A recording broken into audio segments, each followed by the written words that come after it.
Welcome to episode 296 of the Seahawkers podcast. I'm Brandon Schultz of the Military Seahawkers, and joining me from the road, my good buddy, Adam Emmert. Not only from the road, but I am in the great outdoors as I record this podcast. So please bear with any animal noises or, vehicles, anything of that nature that happens in nature. Could happen at any time during this episode, so buckle up, people. I don't even think that that's something to worry about. I think this is something that should be featured. I think if you could maybe bring up the noise of the birds and just the peacefulness in the background, I feel like that would, I don't know, make this more comforting and just bring a little more peace, I think, to everybody. Yeah, which, that would be kind of handy for times such as these. I mean, it's kind of weird to do a sports podcast right now. I mean, just everything's so weird and just, I don't think that's anything that you and I really want to get into on this show, but just, it's a weird time to be talking about, how we're going to improve the pass rush. Right. Yeah, I did have a plan on things that I wanted to discuss on this show, but I think I'm going to save it for the next show because, it doesn't feel right talking about, which guys in the Seahawks you might cut next. It just doesn't seem like a good time for it. So, but we do have some topics. We have a few Seahawks topics. We may get to some of the other stuff too, maybe toward the back half of the show. But I think maybe, to start things out, just kind of ease people into there's some Seahawks stuff to talk about that I think people right now, they might be looking for something other than, the weight of overall news that they might want to tune into this and then maybe stay tuned for some of the other stuff too. There we go. See, that's it. We're going to be a respite today. Yeah, let's do that. Let's be a respite. That's I feel like that's a heavy weight on our shoulders now that you put that on you and I. But don't worry, I'm going to blow it all up, and it's not going to matter anyway. So it'll be fine. Well, part of the reason for us doing this, Adam, it's because we talked for a good hour yesterday, and we're like, do we want to do a show? Do we want to wait a little while and record later on? But we came to realize, thanks to Ross Wilwerding's amazing fiance, that it is Ross's 30th birthday, and yes. So I feel like we need to do a show for a guy who has been such just an important part of the show over the years since we've been doing this. Well, let's be real. The only reason that we are doing this show today, as I spent most of the day at the sawmill today, is for Ross and Ross alone. Yeah. So, buddy, this one's for you. I thought maybe we could sing, and then I thought that maybe every other listener to the show didn't need that torture just for Ross's sake, Didn't seem fair. So no singing, but merry birthday, buddy. Happy birthday, Ross. The number 30, you're getting into prime territory now. This is, much like Russell Wilson getting into his prime. I feel like the 30s are really when you start to feel like you're, prime adult. Well, yes and no. I mean, because there's one thing that you need to realize, and this is going to be big advice for Ross, is every decade that you age, it takes you a day longer to recover from either serious physical activity or a major bender. So, say, in your 20s, you could do something really, really difficult, or in your teens, really, really difficult, like hike up a mountain or whatever. In one day you were good to go. You were fine. Sure. Whatever soreness you had there, or probably didn't, was gone. Then in your 20s, it was 2. Now in your 30s, you drink about 7 beers, and it's going to be 3 days later before you can drink another 12. That's just how it works now. So buckle up for that. I feel like that's the appropriate amount of time, though. It's better than when you get to 40 and you're starting to get winded going upstairs in your house. Right. And then you need 4 days to recover from that activity. Right. Yeah. Yeah. Well, another guy who's approaching his 30s, Carlos Hyde, running back, just signed by the Seahawks. Nailed that transition, gotta say. Yeah, you really did. I mean, it was as smooth and as cool as the other side of the pillow. Carlos Hyde with the team now. We talked a little bit about this when the rumors are going around about Freeman, and Hyde's name was kind of bantied about as well.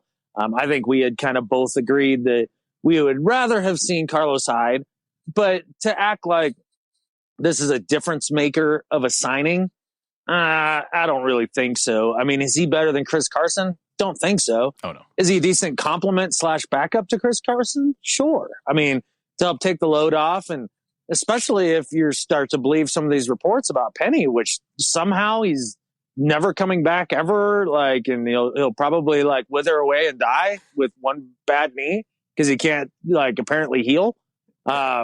It's weird. Like, I don't know. Apparently he's not going to play for weeks and weeks, which again is just mind blowing to me right now. Well, I think the idea is that maybe there's a little more going on in there than just a torn ACL. Okay, well then tell us that. Like, I just don't need to be lied to about Rashaad Penny's knee. Oh, well, everything's peachy when it comes to injuries with the Seahawks. So until it's not. Right. But this isn't like week 8 of the regular season, right? Where you're being dodgy about injuries. I mean, we're in the off season. Like, why would there be this hush hush secrecy around what's going on with Rashaad Penny? I don't get it. I don't know. It's just another reason to be frustrated with Rashaad Penny. And it's not even a fair one. Like, he doesn't deserve it at all, but I'm going to do it anyways. I'm going to be that more frustrated with him. Yeah, well, the signing of Hyde, and I think it was one of the things that we talked about on the last show, was that Freeman made a little bit more sense if you're trying to complement Penny, but Hyde seems like more of a Chris Carson type backup. So but at the same time, I think, having a physical style runner is not a bad thing either. So I suppose if Freeman wasn't going to sign for whatever number they threw out and Hyde was just the next guy on the list to accept that amount of money, then that's just where they're going. Does this mean they're not going to bring Marshawn in? I've heard a lot of people wondering that too, because the argument is right that Carlos Hyde at $2.5 million, I think, is his salary cap number for this upcoming year, and people making the argument, well, Marshawn Lynch at the veteran minimum versus Carlos Hyde. Well, for me, what's the veteran minimum, like 1.1? So you're talking about a $1.4 million difference versus a guy who ran for 1,000 yards last year versus a guy who ran for 1,000 yards 4 years ago. Right. I think that's probably worth the $1.5 million upgrade. Yeah, I like Marshawn Lynch more. Yeah, I mean, don't we all? And then you hear DK Metcalf talking about what it was like having Marshawn on the sidelines and how the young guys just really gravitate to him, and what a leader and teammate he is, and there's just value there. And maybe they still do bring him back for the season as well, and I'd be all about it. I mean, you do start to eat into that pass rusher money, but I mean, hell's bells, it doesn't seem like they're going to spend that on a pass rusher anyways at this point. Like, I've kind of just resigned myself to the idea that these are our dudes and we're hoping on young guys. We'll see. I'm still not over the idea that Jadeveon Clowney is not coming back, especially when I see reports that the deal that he turned down from the Browns was a 1-year, $12 million deal, maybe $20 million with incentives, but $12 million would have been, the cap number. Wait, was that deal worth less than $1 billion? Like with a B? Was it less than that? It was less than that. Okay, then you decline it because it's the catfish Browns. Yeah. I mean, I heard people criticizing him about not taking a big deal with the Browns. Don't take any deal with the Browns. Why? Why would you go and totally tank your career with that awful organization? I just don't understand it. Like, the future monies that will come in are decreased by going to the Browns and having yet another drop in production. Heaven forbid you get injured again. Whereas if you go to a team that has, championship aspirations, and that doesn't necessarily even mean the Seahawks. I mean, it could be another contender, right? You give yourself a lot more opportunity to make money down the road by having team success on a good team. Well, maybe he took a page out of the book from Carlos Hyde, who spent some time with the Browns and just decided, skip over that step and just come back to Seattle. Well, maybe. I mean, I don't see it. I mean, it would have. I just feel like it would have happened at this point. There is one last thing that we have to talk about with regard to Carlos Hyde before we talk more Clowney, if we need to. Yeah, I went to playerprofiler.com. Mm-hmm. And Carlos Hyde, just looking at his stats and that sort of thing, has the best comparable player up in the upper right-hand corner, Eddie Lacy. Eddie Lacy is the best comparable player to Carlos Hyde, and this bothers me. Nope. Like, that's not. There's no way that Eddie Lacy is your best comp for Carlos Hyde. First off, how many years in the league did Eddie Lacy actually spend? I think 4. 4 or 5, right? Yeah, 4 Carlos or 5. Hyde is on year what now? 7? Yeah, 7 or 8, somewhere in there. Yeah. You're asking me questions to know things off the top of my head. I don't like this. Well, I mean, but we don't have to know the exact number, but we know for a fact that Carlos Hyde has played roughly twice as many seasons in the NFL as Eddie Lacy. So number one, right there, they can't be comparable. Like, just right there. Eddie Lacy ate himself out of the league, within really he had 2 good years. And you're telling me that Carlos Hyde is his same comp? Carlos Hyde had 1,000 yards last year. I mean, it's not even close. And Carlos Hyde can actually run. Eddie Lacy just plodded around. It's a it's a weird comp to me, but this is what they have, and that's why it's disturbing to me. What's this website called? Player Profiler. Yeah, guess what site I'll never visit again? Playerprofiler.com. Yeah, because it sounds like they don't know what the hell they're talking about. That's stupid. It is kind of stupid. I got to playing around with it a little bit because I went to Patrick Mahomes. Just curious to see what because who would you say is most comparable to Patrick Mahomes? Zeus? Yeah, like throwing thunderbolts. Yeah, like the Greek god, Zeus. Huh. Mm-hmm. Hey, see, one thing about Zeus. I don't think he played in the NFL, though. No. Well, one thing about Zeus that people totally kind of just brush under the rug and they never talk about was just how mobile he was. He was amazing. Better with his feet than people know. This is the reason why we don't have to worry about the Eddie Lacy comp for Carlos Hyde. The best comparable player, according to playerprofiler.com, for Patrick Mahomes is Matthew Stafford. Okay, then. All right. No. I'm just going to go with no on that one.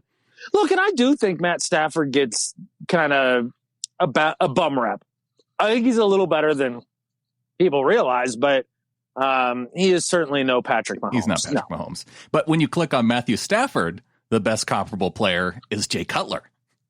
Now, see, those are fairly similar to me. So Patrick Mahomes, just 2 steps removed from Jay Cutler. Is this like the Kevin Bacon game? It's a lot like the Kevin Bacon game. Oh, okay. Who else do you want to play with? Let's see. How about? Well, I guess it's all just current players, right? They give comps for. Yeah. Like I couldn't pick like Cam. Let's see. Current player. Oh, you could pick Cam Chancellor. Yeah. Yeah. Okay. Landon Collins. See, and that's how we know that this site sucks. And then you go from Landon Collins to. Hey, no, wait, well, okay, well, you can go down that, but just to say how ridiculous this comparison is, I remember watching Cam Chancellor's top 100, like one of the little video things that they put out for his top 100 one year, and they were talking about like one player was talking about being on special teams. He's like, I went out there, and I got on the line, I started counting down the road to the guy that I was supposed to block. I went 1, 2, 3, catfish, and it was Cam. And you know what's never happened to Landon Collins? That. Yeah.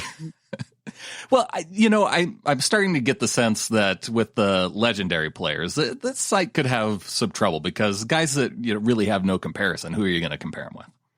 Other legendary players? Like, I think the closest that you could get with Cam would be, say, I don't know, a former Seahawk named Kenny Easley. Oh, yeah. Or like Ronnie Lott, one of the bigger, thumpier linebackers. Yeah, I don't know how far this goes back, though, in terms of... This website blows. We're never going to have them as a sponsor. I can promise you that. You don't think so? No, I feel it already. Do they pay people? Well, apparently not. This must be done by like interns or something, this entire site. Anybody else you want to profile? Or you think we... I don't know. Profiling right now doesn't seem like the best way to go. Just overall in life. That is an excellent point. Not speaking of profiling. What else you got? I was wondering if we needed to go back to anything with regard to Clowney. You don't think you're feeling like this isn't going to happen? Yeah, my gut says no. You think we're good then? No, I think just the right move just might not have been there for John. And so here we are. And so we're just going to kind of roll with a lesser pass rush. I mean, we better freaking hope that LJ Collier, in this chip on his shoulder and how motivated he is from all this talk from, the fans and the media and all that, like actually gets him to a point to where he can be that Michael Bennett type player that, he was drafted to be, right? Yeah. Well, he did. I mean, that's what we're hinging on. At least we have the passion of knowing that he's motivated to do that. Mm-hmm. And that's good. I guess this is that time of year that you hear one of like 2 or 3 reports, and like one of them is the player that's been overlooked and hungry and he's ready to have his breakout year, right? There's the breakout candidate of the year story. The other story is whether or not a guy has put on a couple pounds or lost a couple pounds. Fortunately, we get to skip those because people aren't coming into the facility right now. So we don't get those stories. Right. And then like the third one is some guy looks faster than ever. Yeah, that's the other one. Yeah. So, or there's the quarterback that's improved his footwork. Yeah, maybe we can look forward to that now that some of the NFL facilities are opening back up again here.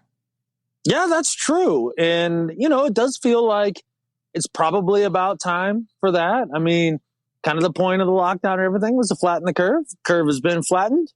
So what's next? Sure. And yeah, so here we go. And they're going to give it a go.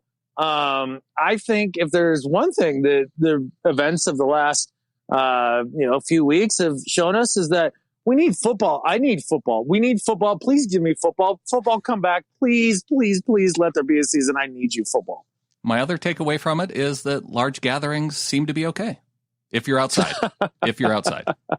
I guess. I mean, it's one of those things that, some people have pointed out, well, I guess this COVID thing doesn't matter anymore now that, you got people in the streets and all that. And it's like, no, it still matters. Let's pay attention to the numbers, people, science and stuff. Yeah. Let's see what happens. Hey, maybe best case scenario is after all of this, one of the positives that might come out of it, among hopefully a bunch of other things, is that we look at it and we go, oh, hey, numbers didn't spike after this. Sweet. We can be outside around other people. Yeah.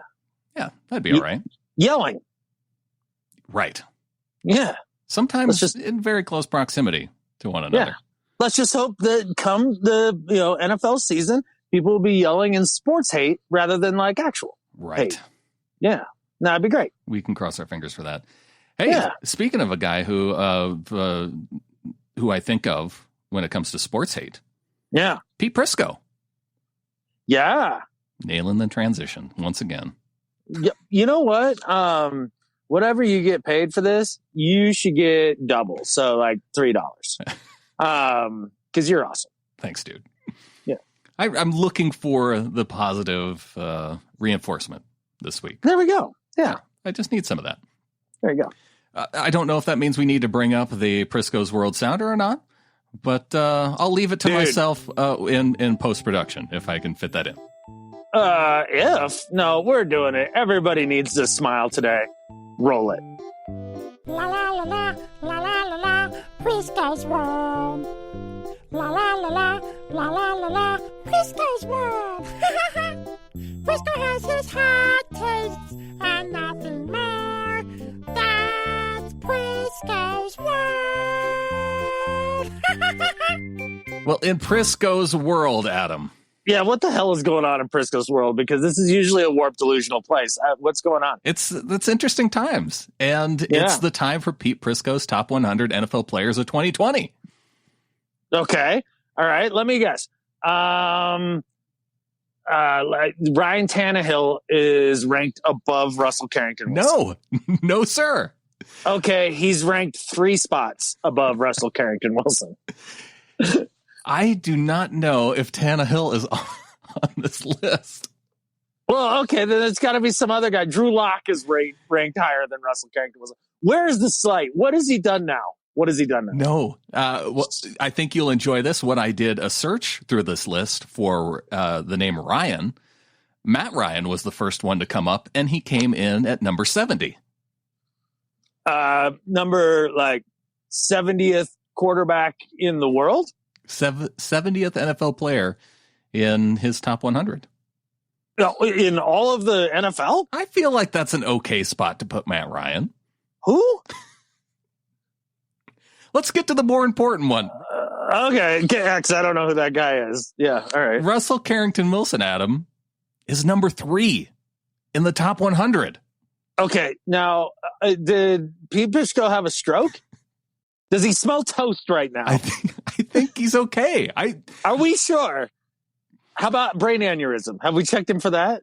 I don't know, but not only is he putting Russell Wilson in his top 3 among all NFL players, he is now on Team Let Russ Cook, because here is his little one sentence under Russell Wilson. He was outstanding last season and was in the MVP conversation. If only the Seahawks let him throw a little bit more than he does, which is what they should do. Wow. Wow. I'm both happy that this has happened. I'm also a little disappointed that there isn't some sort of massive mea culpa that's attached to this. No, we had his letter. We had his apology letter. We did that. What was it? I know. Last year? It wasn't enough. No, I want a video of him wearing a Russell jersey and declaring his, undying love for the future MVP. There's not a whole lot of people that you can put ahead of him when he's sitting at number 3. Okay, so the Mahomes would be one of them. Number 1, yep. Okay, and he probably put Lamar ahead of him just because he did win. No, Lamar is at number 7. Okay, well, he got that right. Aaron Donald? There you go. Ding, ding, ding.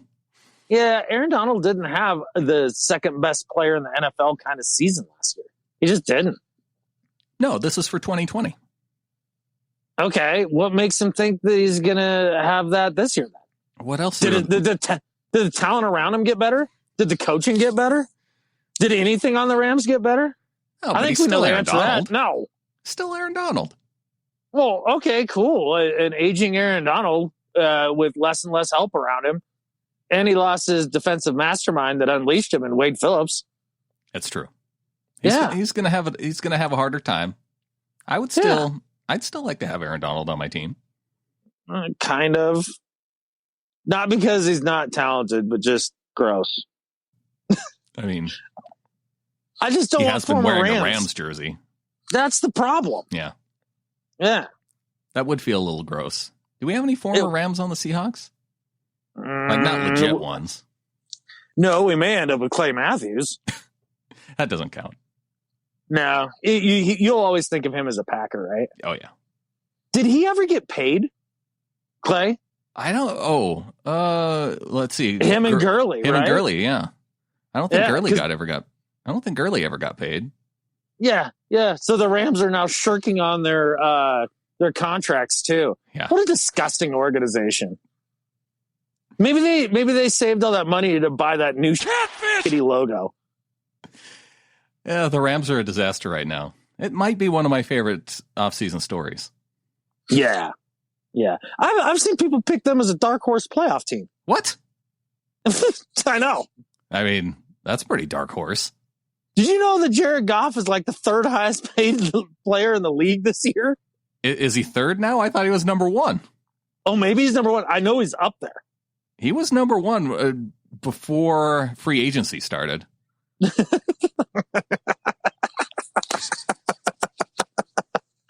Oh my God, if you're a Seahawks fan and that phrase doesn't just crack you up, I don't know what else to say.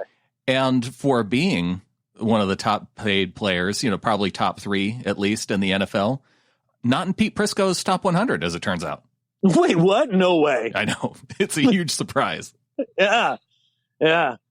Man, it's going to be a rough year for him. It's going to be a rough year for McVay. It's going to be a rough year for all of the McVay groupies, too. I don't know. I feel like he'd still have some groupies. No. I'm talking about the Kingsburys of the world. I'm talking about the LaFleurs of the world. I'm talking about the Matt Nagy's of the world. Like all of the little McVay clones. Yeah. The McVayettes. Like they're all going to have a rough year this year. Yeah, I guess that's what you get for jumping on that bandwagon. Yeah. For hiring frat boys as your head coach. Yeah, it turns out the frat boy look. I mean, the frat boys look good on the sideline. They look like frat boys on the sideline. Yeah, that's a true statement. Yeah. Good. Now, that's a whole nother statement. I don't know. I don't know about you, Brandon, but every time I see McVay's little smug face on the screen, it doesn't so much look good. It makes me want to throw up in my own mouth. I'm trying to decide, do we need to talk about anybody else on this top 100 list? Yeah. Anybody else that's good, that would kind of anger me here? Well, I was just scrolling down, just curious to see what other Rams were on here. Yeah. And Jalen Ramsey on here. And then down at number 97, Cooper Kupp. Oh, really? Yeah. Cooper's on there, huh? Cooper's on here. No Seahawks receivers on here. Yeah. Well, he was one of those guys last year that you heard all the stories. Cooper faster than ever. And he had a so impactless year. Nate. Yeah, I think he's all right. But he's ahead of a guy, and I don't know if I've ever heard this name before. DJ Chark? DJ Chark. He is a wide receiver with the Jags, yes? There you go. Yeah. I'm impressed. Yeah. I know the league. I couldn't have pulled that. Chark, and it's Chark, Chark, right? Yeah. Yeah. I think he's better than Kupp, who I refuse to say his full name at once like everybody else. Yeah, you should. But how about, are there any cards on there? Like, where's Kyler Murray on this? Dink and Dunk Murray. That's a good question. There's not a whole lot of quarterbacks on here. Well, would you put Kyler Murray ahead of Matt Ryan? Who? It's never going to get old. No. How about Kirk Cousins? No. Okay. Kirk Cousins is 86. Okay. Yeah, I would not put Kyler Murray ahead of Kirk Cousins right now. Okay. Yeah, Kyler Murray's not on this. And I'm not a huge Kirk Cousins fan. Like, it's just Cousins can hit a few balls like further than 3 yards down the field. Kyler Murray didn't even get an honorable mention on here. Yeah. Well, apparently the bubble screen is not in vogue anymore. Are you surprised that Prisco doesn't have him on there? Yeah, a little bit. Most people seem to think that he's going to have this huge breakout year next year, when most quarterbacks who have a so-so rookie year usually have a step back year or two. And he's not even that good to begin with. So it's a lot like Baker from the year before, right? Baker had a decent rookie year. And then now everybody's like, whoa, look out for Baker Mayfield. And I was like, yeah, he still blows balls. And you know, it turns out he blows balls in his spare time. I think. And on the football field. Uh-huh. Concentrating on ball. I think that's what he should do. Yeah. Yeah. Well, it might be better for his chubby ass, but like, I don't see it with Kyler. I really don't. Okay. Top ranked Arizona Cardinal on this list. Let's see if you guess. It's got to be DeAndre Hopkins. Oh, you'd think so. At number 31, though, there's one guy ranked ahead of him. On that team? On the Arizona Cardinals, and you're going to love this answer. Is this past performance based? Yes. Oh, well, okay. If it's a cumulative career, it's got to be Fitz. No.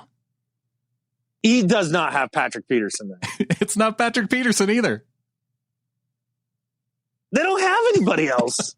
Yes, they do. Was there for a cup of coffee? No, this guy's prolific in the NFL. He has 5 consecutive seasons of this particular stat. Oh, is this a sack stat? It's a sack stat. Is this Jamie Collins? No. You're on the right track. You're the former Patriot. The former Patriot. Yeah. Yeah, Chandler Jones. Oh, right. That guy. Sure. 31, huh? No, he's number 8.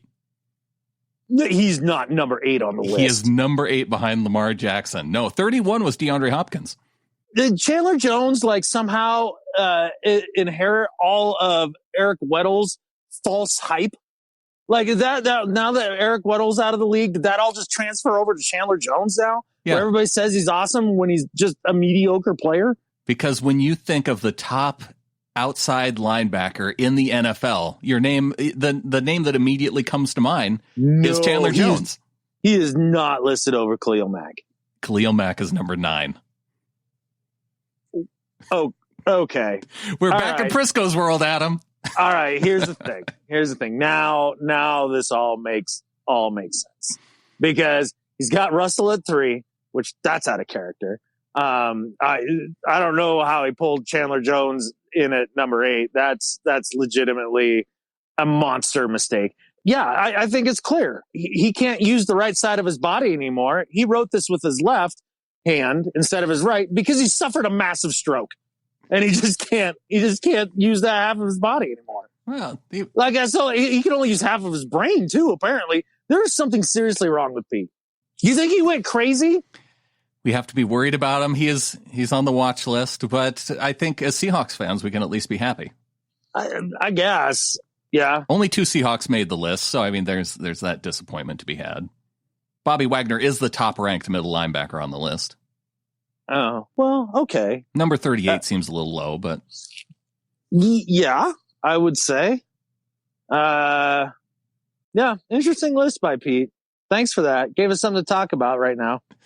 And, yeah, that's about all we have for Seahawks news. Yeah, well, we kind of said this might be a short show. What do you say we get to the second half? Done. Getting into the second half of the show, and we danced around it a little bit in the first half. There's some uncomfortable things going on right now. Yeah. And, one way or the other, it's all going to buff out, and that'll be for the better. No doubt about it. I think with sports not going on, though, right now, this should be the time to embrace some of the uncomfortable conversations so we can do it now and make things better.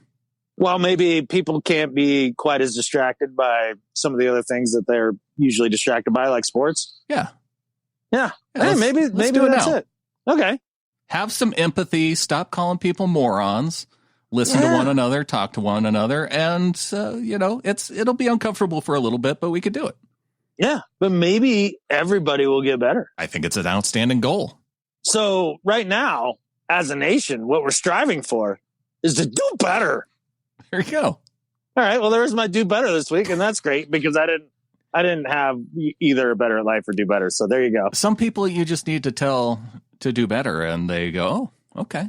Yeah. Well, yeah. I'm just looking at the country as a whole, and you know what you need to do, all of you. Yeah. It might be individually different things, but you all need to do it. It was cool hearing from Bobby Wagner and Russell Wilson this week.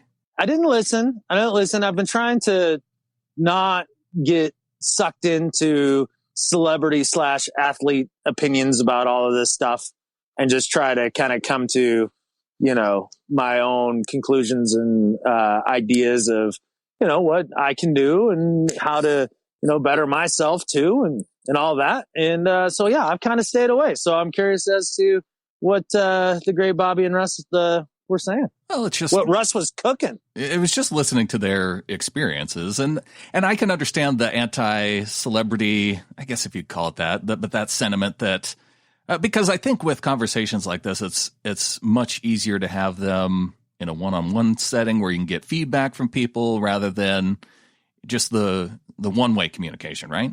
Yeah, and I know some people that kind of have a animosity towards athletes or celebrities or whatever, like speaking out about things one way or the other, whatever their leanings are.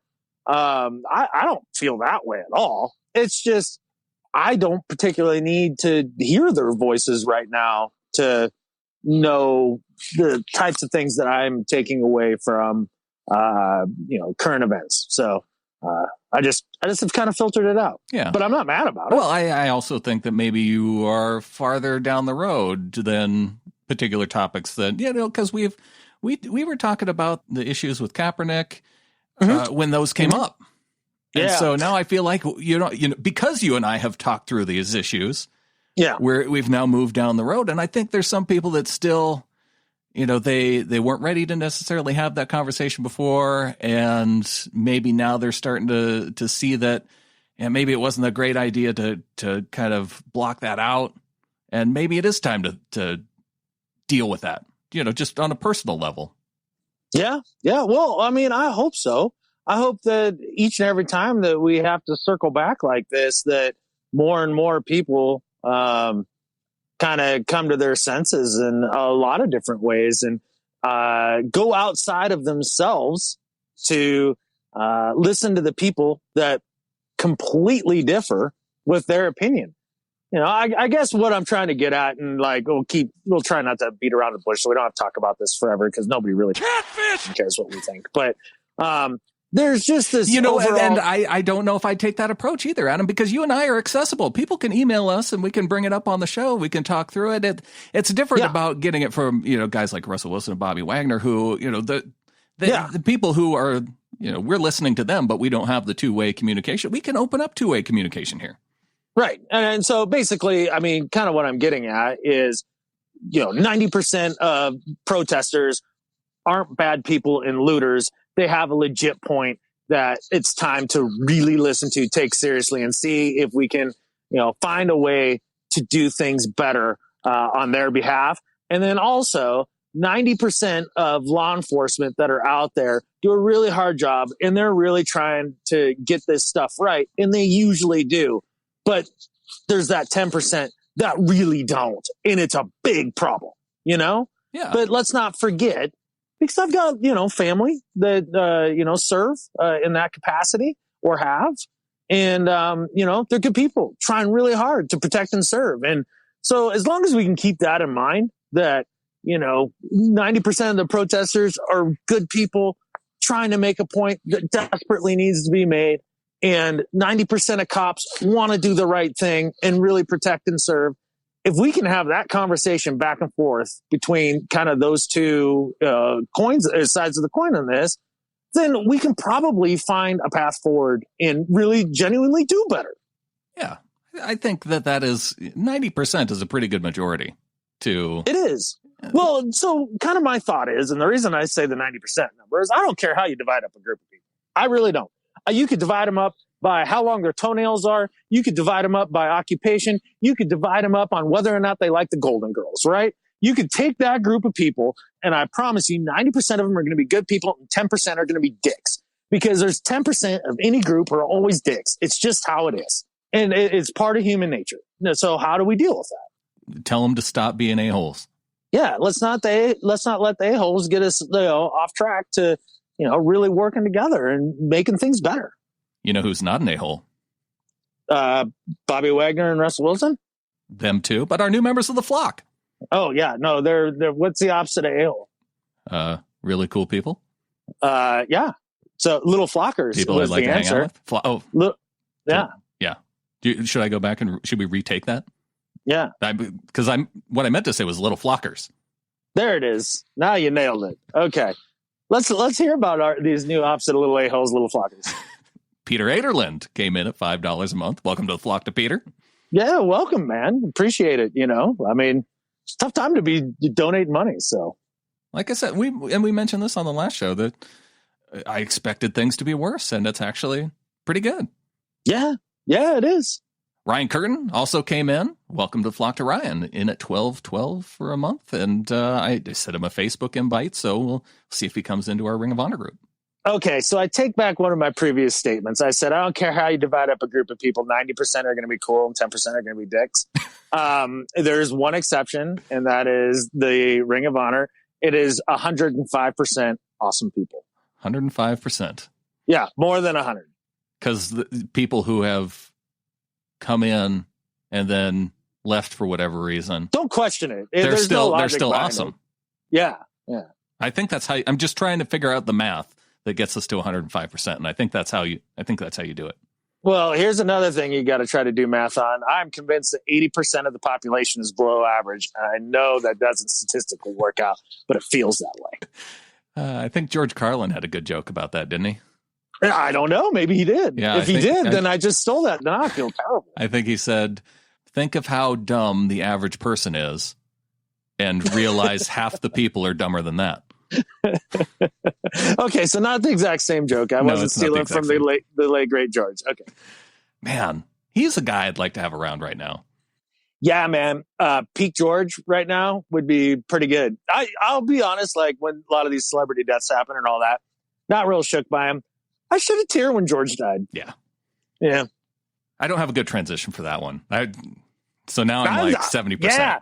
Yeah, I stumped you. I've tried really hard this episode too. Did get a review in from Noah Young 321. Says, hey, it's Noah. I listen to pretty much every Seahawks podcast out there, and I can honestly say this one is by far my favorite. Don't get me wrong, all the Seahawks podcasts are really good. This one just has everything you could want in a sports team podcast, between Brandon's soothing voice and ability to make even a bad situation funny, and Adam's angry rants and hilarious opinionated commentary. This show keeps you informed while also making you laugh out loud while alone in your car. Thanks for all you do. I feel lucky that I got to play a part in designing the new artwork. Go Hawks. Dude, so the new artwork is the bomb. And it's way better than the artwork I designed. So I really appreciate that, Noah.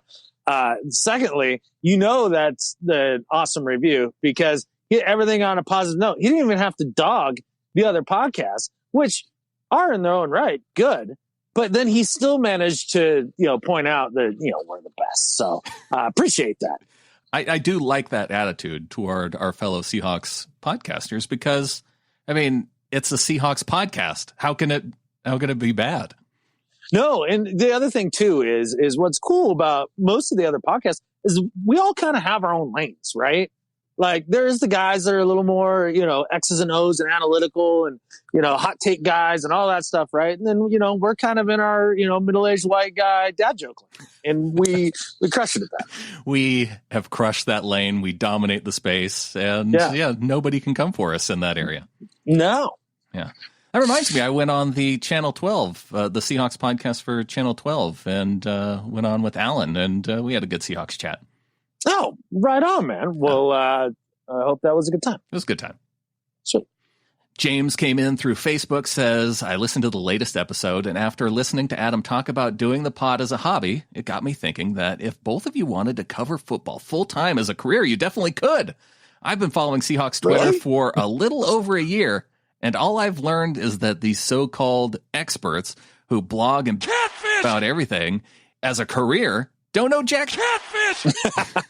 And I question if they are watching football or football, while you guys literally do it for fun, work other jobs, and sound much more informed and knowledgeable. Quick disclaimer, Rob Staten does know his catfish and is not one of the experts I'm complaining about. Those guys know who they are, and they need to do better. Yeah, that's awesome. So I just said that, Noah really had the right way to do this, right, with his review. Yeah. But James just proved there's like a lot of ways to do these reviews. I do appreciate the sentiment from James and the idea that we could cover it as a career. But then you and I have talked about this before, Adam. If we were to do this as a career, then it would be actual work. Yeah, but then I wouldn't have to do actual work. So there's that. What would your hobby be then? I guess homesteading. Right. Totally. I wouldn't have to leave the homestead to go and travel to do wheel grinds, right? Like go work in the summer. No, make homesteading your job, and then this could still be your hobby. Well, that would no. Okay. Because I still think this could be fun as a job, whereas homesteading as a job, that sounds exhausting. Now, if we're just doing what we're doing right now as a job, that's one thing. And, getintheflock.com if you want to help make that happen. See, I think, if we did get enough little flockers, again, they get another round of checks. I mean, we've proven that. But if we could get we enough, didn't hit 1,000, and I think that's probably why those checks haven't showed up yet. Well, I mean, they know what they did, and that's part of the do better to all of America.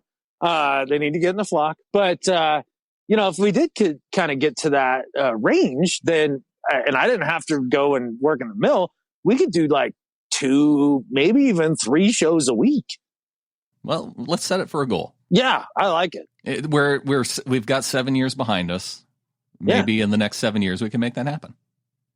I think that's obtainable.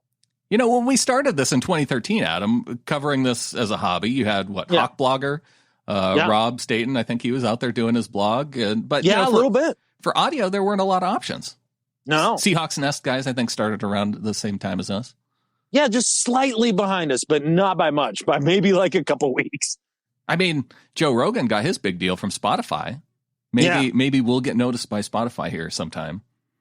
Yeah, I don't know that I would want to sell to Spotify, though, because I don't know that I'd want us to be captive to just Spotify and then make everybody listen to us on Spotify. I think there's a number, though. Okay. I'm not saying there's not a number, but I'm sure Rogan didn't want to be exclusive to Spotify. Well, 100 million to start is a hell of a place, right? That's a number. Yeah. Oh no, I'd sell our ass out. Yeah. Yeah, you can take off a couple zeros. 100. Divide that by 100, and I'm in. Divide it by 1,000, and I might be in. Okay. Yeah, true fact. I mean, that was the easiest negotiation for Spotify ever. Like, we just did that for them right here. I mean, no, 100 million is definitely the starting point. Right. And not a penny less. just edit out what we just said. Just for future negotiation tactics. Exactly. Yeah. Exactly. Brett from Foshan China comes in, says, "Hey, you guys, I have to say that the humor value from the show is almost as good as the coverage of the Seahawks." Yeah, right. The letter from Del Griffiths was the most hilarious thing I have heard for some time. Nice job, Brandon, with the snarly voice. If he meant it as a joke letter, he is a genius comedian. If he was serious, however, it was really nice of him to offer you guys a ride to SeaTac Airport, about a 10-hour drive from Montana. Yeah. Anyway, with all that said, I agree with you guys. The Pete and John have made blunders during their tenure at the Seahawks, and the team has underachieved in the Russell Wilson era. I think everyone, even Bill Belichick, would agree that they should have 2 Super Bowl rings, but average drafting, the Blair Walsh experiment, and mediocre game day decisions by the coaching staff have cost this team in the Russell Wilson era. I think over the next 3 to 4 years will tell us whether John and Pete just got lucky in the early part of their tenure at the Seahawks, or they will be the masterminds behind a successful dynasty. Keep up the good work and go Hawks. Yeah, no, that's interesting because I'm not sure that I totally agree with underachieved. Kind of properly achieved. Like there's so much. If they have 2 rings, then you say properly achieved. Okay, so that's the part there where you fall into the underachieved category for this team? I think so. I feel like whether it was 2012 or 2014, you win one of those years, and that feels right. Yeah. Which year are you or more 2015? frustrated? I mean, that would be. They had their chance. It was never happening that year. Yeah, they just got blown away by Carolina. I don't know. No. But it was way before that. See, that's the thing. Like, you got to take into account all of the factors that go into what happens after a team wins a Super Bowl. Like after 13, like number one, like watch the Niners this year. I'm telling you, it's going to be hard on them. Look at the Rams like 2 years back after they lost the Super Bowl in a hard way. They didn't even make the playoffs. Like to go back to the Super Bowl again after winning like that, it's just hard. It's just hard to go back. Even if you, and then especially if you lose, right? So then they lose the next year and they lose in such a way that the team just gets kind of divided apart. Yeah. And you just can't keep guys together. The disease of more sets in, right? Like that Pat Riley quote that after you win, everybody expects more and they expect to be the guy, right? And there's a problem between, the defense wanting to be sure they keep their shine, but not wanting to give Russ his shine. But Russ is like, dude, like, I'm doing good too.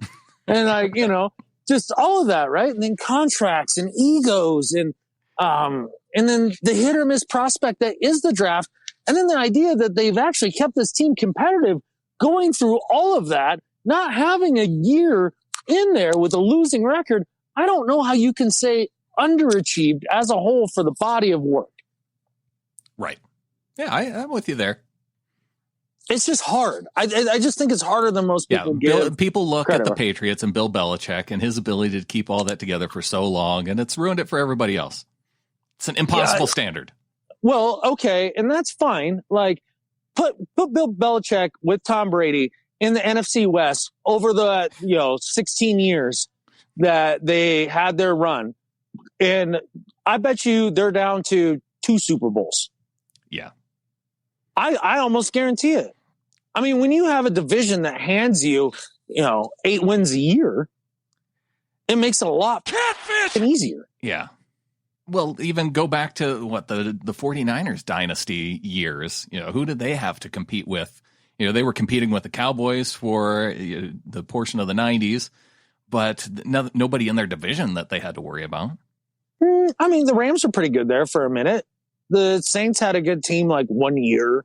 That's right. What I mean. But, I guess exactly. Not dominant every year, but I feel like Montana had a pretty good hold on that division. Yeah. And, I don't want to talk about our participation in that, but yes. Well, we weren't in that division. What, the NFC West? Yeah, we're in the AFC West. Yeah, true fact. What are you worried about? Sorry. Yeah. Sorry, my head got twisted around there. That was, I'm tired, man. It was a long day. That's fine. I'll edit that out too. I'll edit out, No, leave it in because I'm stupid. And people need to know when I do stupid things. People need to know. Yeah. Well, I know you don't have a do better. I have a do better this week. No, I have one more do better. Oh, you do? Add in. Okay. Yeah. But I'm going to go after you. Okay.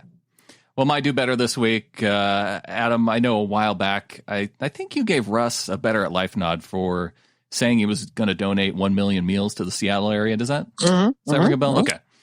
Well, now he's working toward a goal of providing 10 million meals. He hit the 1 million number, easy peasy. Now he's going to 10 million. And Russell made an appearance on the 16th hole of the match with, Brady and Manning and Tiger Woods and Phil Mickelson. Yeah. Yeah, the charity golf game. And Russell went on there to challenge those guys on the 16th hole. It was a par 3. And he said for every tee shot from that par 3 that was within 12 feet of the cup, Russell Wilson was going to donate 100,000 meals. So Tom Brady hits within 12 feet. And he had been in Strugglesville. Yeah. He was the worst golfer of the 4. Yeah, at least early. Yeah. Manning, he got within 12 feet. Of course, Phil Mickelson, the hefty lefty, he's going to get there within 12. He's not the hefty lefty. Get out of here. That's not his nickname? No, that is not his nickname. It's just lefty. Oh. The hefty lefty was Jared Lorenzen. Don't you disparage Jared Lorenzen like that? No, the late Jared Lorenzen, yeah.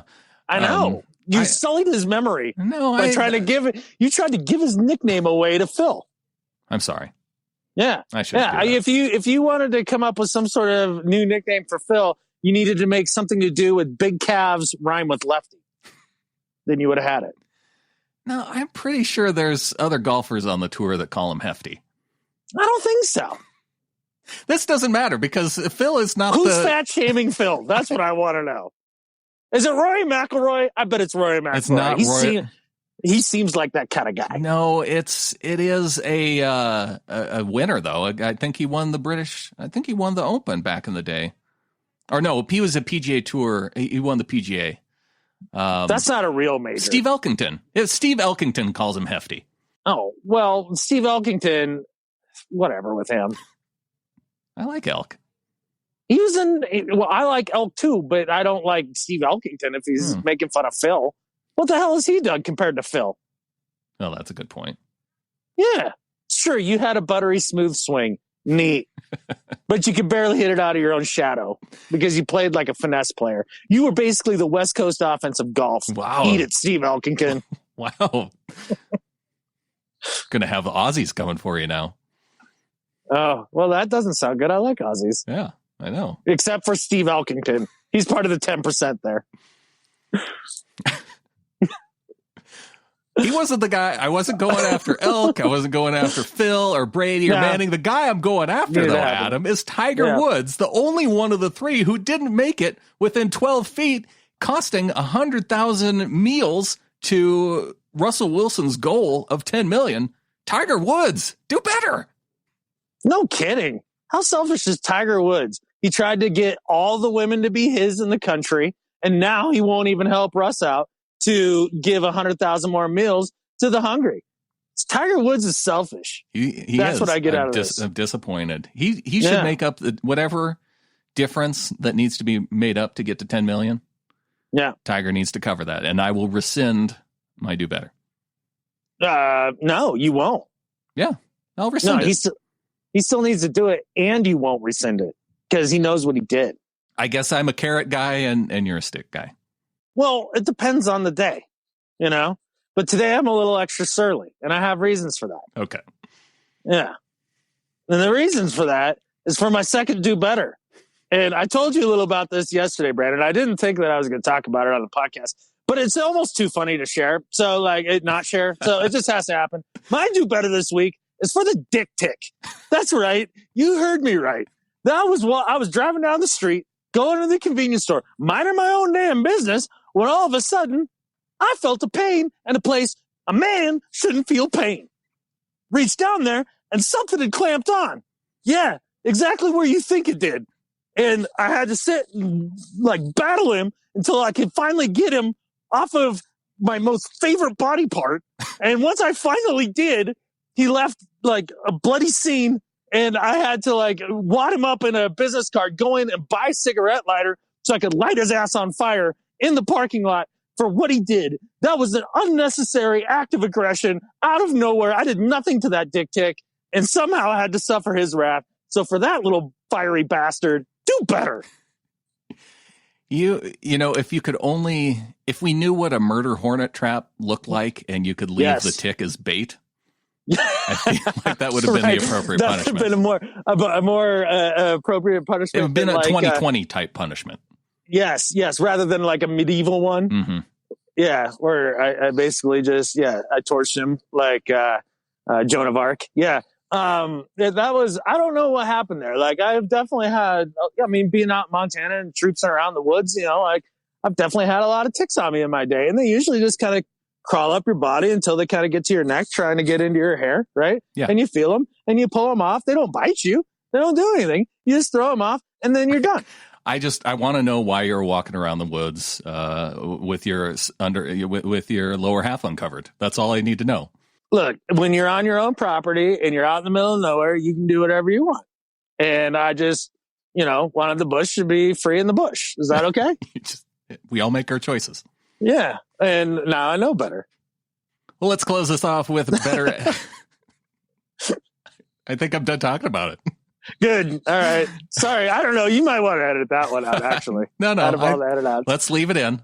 It's okay. And all it's, you mean do you mean the whole do better, or do you just mean the transition? No, maybe the whole thing. It's up to you. I just thought, if anybody needed to get their head out of current times, that would have been a story that maybe broke them out of that for just a minute, Yeah.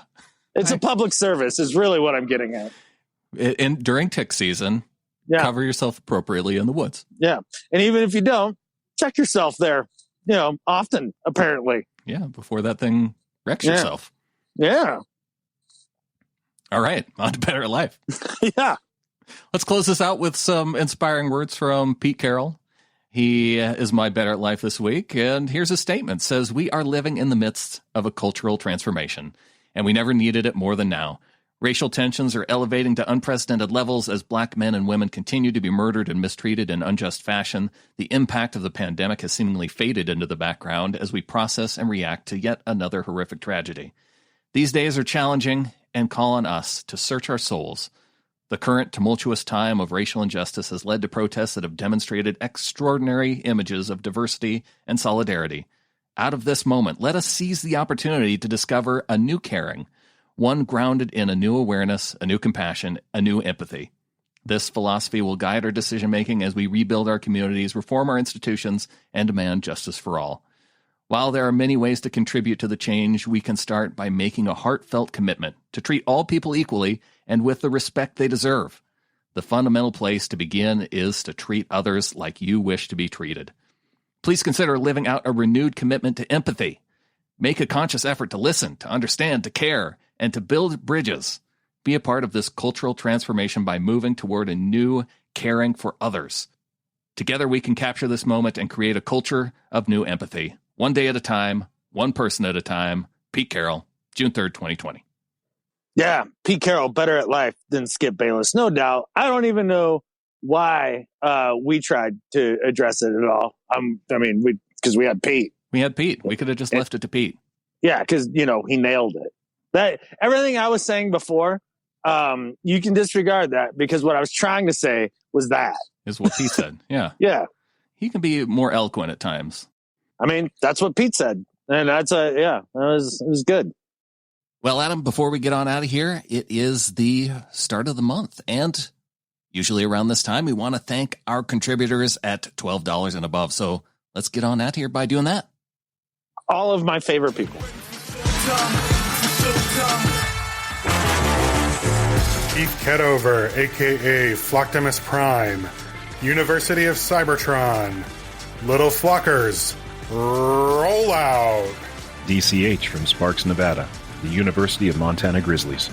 Annalisa Mickelson, a.k.a. Mrs. Doug Baldwin, New York, New York, undergrad, University of North Carolina, Greensboro, graduate school, Brooklyn College. Eric Trench, rooting for the Seahawks out of Renton, Washington, graduated from Eastern Washington University. Gary Blum from Chappaqua, New York, and the University of Pennsylvania, your 2016 Pick'em League champion. Ron Pepper, UNLV Runnin' Rebels, San Francisco, California. Hong Kong! Hong Kong! Hong Kong! Kevin Stenjum, Keene, Texas. Ella Esparza, Woodway, Texas, Yale University, and Sam Houston State, Eat 'em Up Cats. Lisa in Seattle. Vincent Parker, Emily Carr, University of Art Design, RN Collective. Samuel Gelber, NoHo, California. David Van Cleve, Camas, Washington, home of the Papermakers. Leo Jesse, Luleå, Sweden, from Luleå Eskimos and Rennes-Colmar, France. Paul from San Diego. Hector Delgadillo from Los Angeles, California. Jameson Holman from Murray, Utah, representing Mississippi State University. Hail State and go Hawks. Hey Seahawkers, my name is Garen Taylor. I live in one of the most beautiful places in the world, North Idaho. Hashtag on the Rose. Go Hawks. And continuing on down the list, we have Christina in Manassas, Virginia. Ross in Eureka, California. Happy birthday, Ross. Sven in Berlin, Deutschland. James in Linwood. Roe in Federal Way. Hector in Issaquah. Young in Anchorage. Becca in Manhattan Beach. Tim in Austin. Kathy in Eureka. Joshua in Seven Oaks, England. Brandon in Huntersville, North Carolina. Christian in Bergen, Norway. Mitchell in Roseville, California. Jonathan in Ridgefield. Thomas in the Bronx. Seth in Tacoma. Keegan in Colorado Springs. Kari in Rochester. Brian in Berlin, Connecticut. Pepper in Greenville. Paul in Minneapolis. Owen in Ashburn, Ireland. Jeffrey in Kansas City. Eric in Seattle. Tracy in Kaneohe, Hawaii. Connie in Gothenburg, Sweden. Lisa in Kelowna, BC. Dean in the Greater Hockdom. Marvin in Riverdale, Utah. JC in Billericay, outside London. Taylor in South Cle Elum. John in Norfolk, Nebraska. Crystal in Oldsmar, Florida. Kevin in Sammamish. Chris in Spokane. Shannon in Florida. Shoko in New York. John in the Greater Hockdom. Jeremy in the Bronx. Greg in Seattle. Ryan in Chatham, Kent. Ben in Wrexham, Wales. Joshua in Candor, New York. Kenneth in Hutto, Texas. Mario in Seattle. Jeremy in Moses Lake. Cora in Ditters, Deutschland. Jeff in Monroe. Jake in Tukwila. Warren in Dundee, Oregon. Jose in Chicago. Marcus in Potts Point, New South Wales. Amy in Squim. Preston in Phoenix. Chris in Austin. Nathan in Bozeman, Montana. Benjamin in the Greater Hockdom. Joseph in Vancouver. Ivy in Renton. Taylor in Spokane. Jesse in Sultan. Ryan in Salt Lake City. Jay in Bellingham. And Kyle in the Greater Hockdom.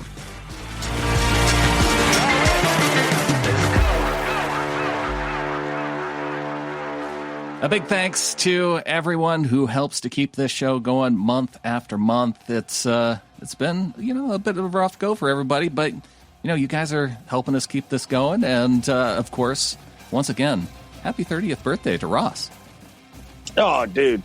Happy 30th, bud. I hope your dirty 30 is everything you hoped and dreamed of. And just remember, just as drunk as you get tonight, you're going to need 3 days. And with that, there's only one thing left to say. Go Hawks. Go Hawks.